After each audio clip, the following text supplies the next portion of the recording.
Hey guys, this is Pharaoh 2091, and welcome back to Let's Play Ace Attorney Investigations Miles Edgeworth. Last we left off, we began this new case in the game, Turnabout Airlines, and it seems that Miles is one of the first people to be a suspect in this case for killing a man named Acby Hicks or something like that. So it's like, crap. We're a suspect, although we kinda proved our case a little bit, but of course, it's not going to go anywhere until we do some investigating, which is what we're going to do now. So the game told us to go here to the left and to start the investigation. This is kind of the first case where we can actually go ahead and move somewhere else besides just, one area. So you can take a look at... I never really showed. The bottom right has a map of the, the area, and anything you see green is like, that's like an exit point, so that's basically all you have to know there. Alright, so this is a really amazing, airplane if it has a freaking, set of stairs to it. Oh man, one day I'll be there, one day. I want to thank you for your help back there. I never learned her name, so I'm going to keep calling her woman. It was nothing. You should thank the captain for granting you permission. And just so everything is perfectly clear, I still don't trust you to that extent.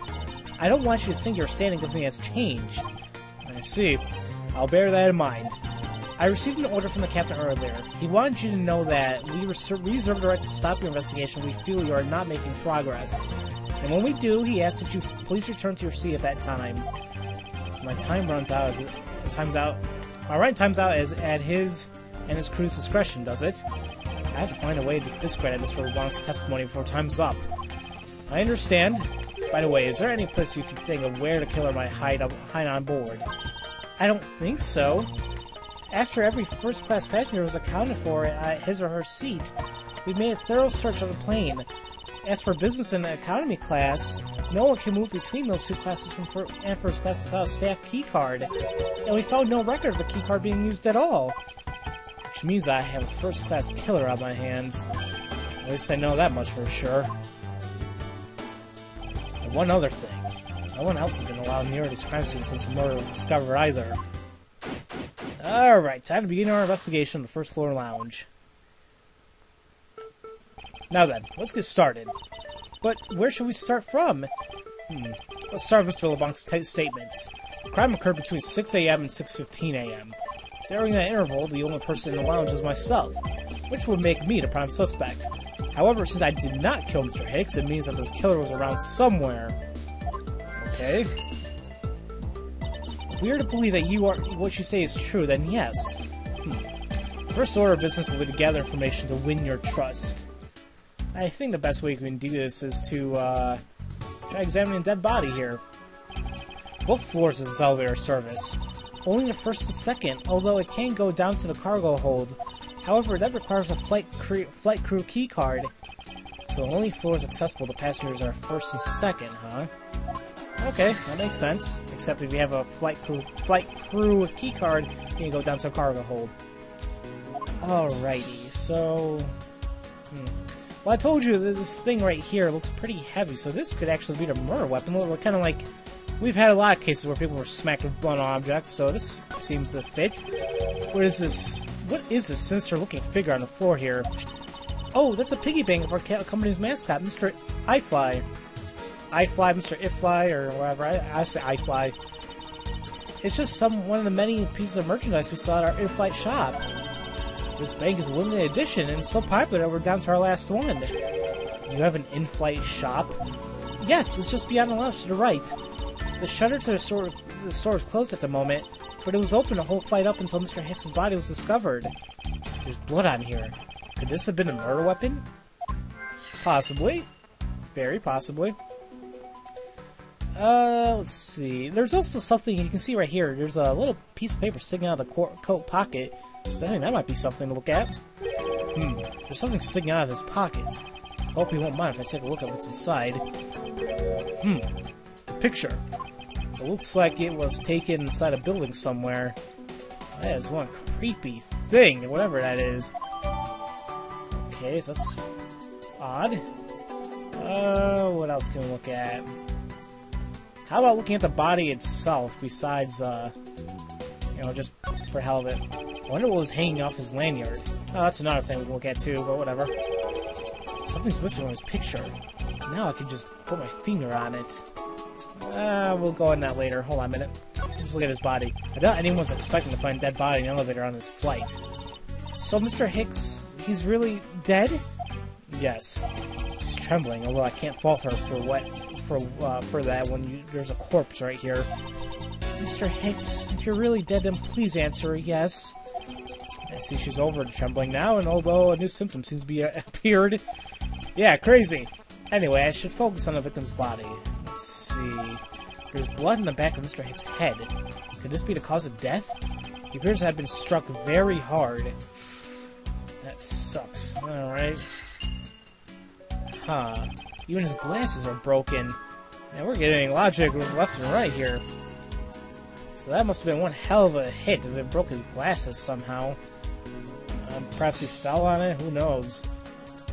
You know, we actually have something to deduce on regarding this lanyard. Because if we actually look at this photo that we got from his pocket, you can clearly see that there's something hanging around there. I don't know what it... Actually, it looks like a little cell phone, I would assume. So, yeah. There you go. Mr. Hicks' machine is nowhere to be found. His machine? His cell phone. Oh, so I guess because it's not here... Yes, I think we can safely deduce that the killer took it. Yeah, there you go. Missing cell phone. It is pretty old school for what this game taking place in 2016, 2018. I don't know when exactly it takes place, but yeah. Pretty obsolete when we have phones, and it's currently 2012, going to 2013, and we have smartphones up the wazoo. Alright, so we have that. Let's see. I think that's all we can actually get. Well, you know, there's this little thing right here, if I can actually look at it. No. That was all over my wallet. Okay, we don't. Okay, so there's a little card here, but I guess I really can't grab it or look at it right now. How about we look at this, yeah, it's like area right here. There's some spilled grape juice in front of the elevator. I assume it was spilled during the turbulence. Oh, we must clean it up or someone might get hurt. Aha! What is it, Mr. Edgeworth? I found some very important evidence here. What is a very important piece of evidence in the scene? Well, if you guys can look, you can see that there's footprints going out right here, so I think that's a pretty good piece of evidence right there. What is it? They're a little smudged, but I think we can both agree that they're a set of footprints. Huh. That killer should have been more, should been more prepared, I guess, or more careful. So you think, yes, these belong to our killer. Oh, then maybe we should check the shoe sizes of everyone in first class. I don't think it'll be any help to us. Unfortunately, the prints are too smudged, which will make it hard to get a definitive match. Oh, I see. That sucks. Well, we have something there. And now I think we're actually done with the investigation at the point, so now we can just, we have a lot of logic to go through. So let's take a look here. We have, oh man, yeah, we got 6 pieces of evidence here. Well, let's narrow that down a little bit. So we know that there was blunt force trauma from, you know, in the back of his head. We also know that there's a possible murder weapon here. So, putting two and two together, possibly that could be the murder weapon. Because there's blood on that thing as well, so there you go. Sad drew blood on it lying next to the body of a man who's beaten to death. Oh, Miss Edgeworth, I think I figured something out. Yes? What is it?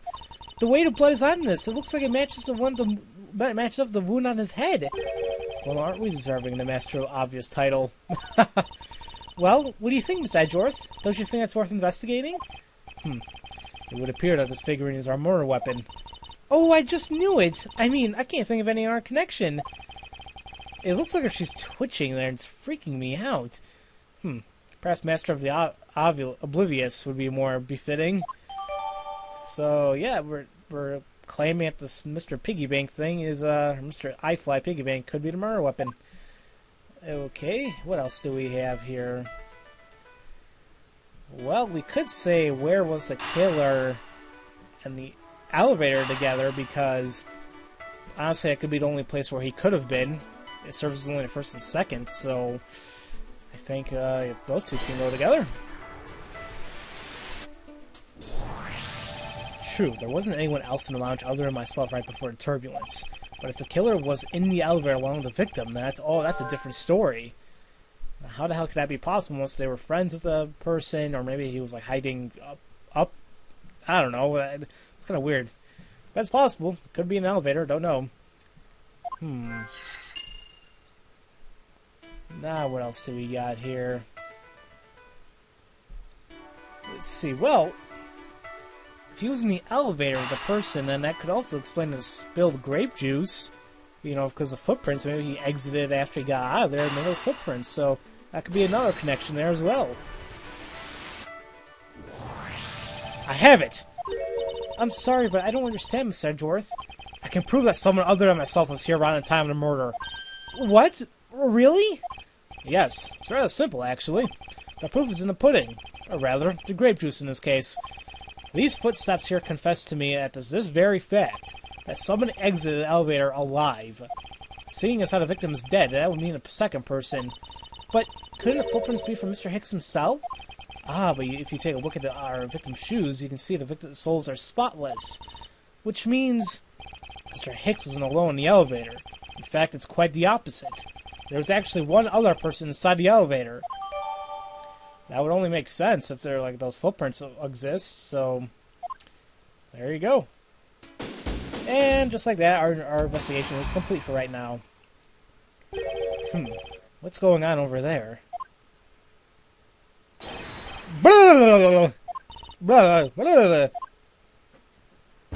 Unforgivable. This is unforgivable. Do you understand what I'm saying? The movie is late. It is the same level as bad as if the plane has arrived late. But the movie... What? I will not talk to you anymore. You are just wasting my time. What is the matter, Mr. LeBlanc? If there's no emergency, please return to your seat, sir. Do not tell me what to do. I need not to sit down. Well, Mr. Prosecutor, did you prove you are innocent yet? If you would like, I will prove my innocence to you right now. What? Nonsense! Are you saying my eyewitness testimony is mistaken? Not mistaken, merely that there is room for doubt. I'd be most honored if you could please tell me what you saw in detail once more. Fine! Suit yourself! Okay, let's see what he has to say about what I saw. I'm certain I saw Mr. Hicks enter the elevator. It was when the needles on my pocket watch pointed to the 6 and the 12. The body was discovered 15 minutes after that in the lounge, yes? Then you, the only person in the lounge at the time, must be the criminal. Mr. LeBlanc's conclusions seem to make logical sense.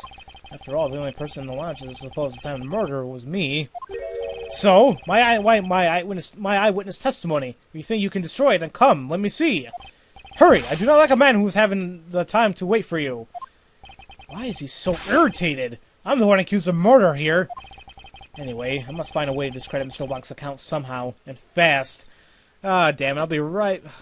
I'll be back real quick, guys. Hold on a minute. Alright, sorry about that. You know what? I might actually have to cut the video short right now, but let's see. Let me just see here. Yeah, so the next part, we're actually going to be doing a rebuttal to his testimony. And yeah, I feel if I do this, and the video is going to go on for way too long, and I don't feel like doing that. So, I guess next time we're going to, rebuttal Mr. LeBlanc's testimony here. Anytime I say that, I keep thinking of Joey from Friends, you know, because his real name is Matt LeBlanc. And I don't know, it was funny. I know a lot of people hate that show. I really did hate it when it was still going on, but I don't know. I thought it was actually pretty enjoyable to watch. I mean, a lot of shows are like that. I know a lot of people don't like to watch The Big Bang Theory, and I do enjoy it, but I will agree that it does really go far down, like kind of into stereotypical nerd culture, and it's like, nah, okay, it's not, and the jokes are predictable, but it could be funny sometimes. But I think it could be cheap laughs that they have. And the thing is, a lot of just TV nowadays is kind of hard to come by. You know, a lot of shows are not what they used to be. I like to say, especially when it comes to comedy and whatnot, it's very hard to find like a good show to watch unless it's like a drama or something. And like now, if you want to watch a good show, you pretty much have to turn into FX or AMC, you know, because you got shows like Sons of Anarchy, Breaking Bad, The Walking Dead, Mad Men, basically any show. Oh, freaking American Horror Story. Anything on FX or AMC is pretty much solid right about now. Although I haven't watched shows like that in like forever. Basically, just I catch up on it whenever I can, like usually on Netflix or whatever.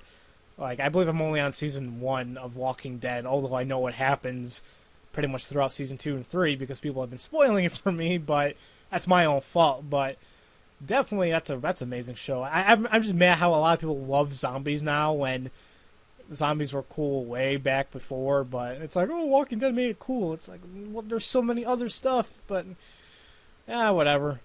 And speaking of Walking Dead, I still want to play the game they have for the season 1 Walking Dead game from Telltale Games. I know they just recently, maybe like a month ago, or maybe a little less than that, they finally released episode 5. So that's entirely done now. But I know they're making like a second season Walking Dead game that I don't know how, or like I don't know like the story of it so far. But I definitely want to play it. Would I LP it? Maybe. I gotta play it first. How about that? There's a lot of games I have in my mind that I do like to LP, but I just never got around to it. And you can think, I know some people are asking me like, "Are you gonna do any more Kingdom Hearts?" And I would like to, but I'm not so familiar with any other Kingdom Hearts games released out there. 358 Days Over 2, Recoded, Birth by Sleep, and of course Dream Drop Distance is like. I don't feel like it would be appropriate for me to do an LP of that if I have absolutely no idea what I'm doing. Yeah, it could be a blind run, but I don't see it being as enjoyable. So, it's possibilities I could LP those games, but for now, I feel like I have to fill the void with something different. So, I'm thinking, and there's a lot of stuff actually I have on Steam that I would actually love to LP, but I'll see. I'll think what I can do, but in any case, oh my god, I kept saying I want to make this video short and I talk for forever. Logic, guys, logic. So, as usual, thank you all for watching, and I'll see you guys next time for Let's Play Miles. It's considered Ace Attorney Investigations Miles Edgeworth, not Miles Edgeworth, whatever. So yeah, I'll see you later for that. Thank you all for watching, and I'll see you guys later.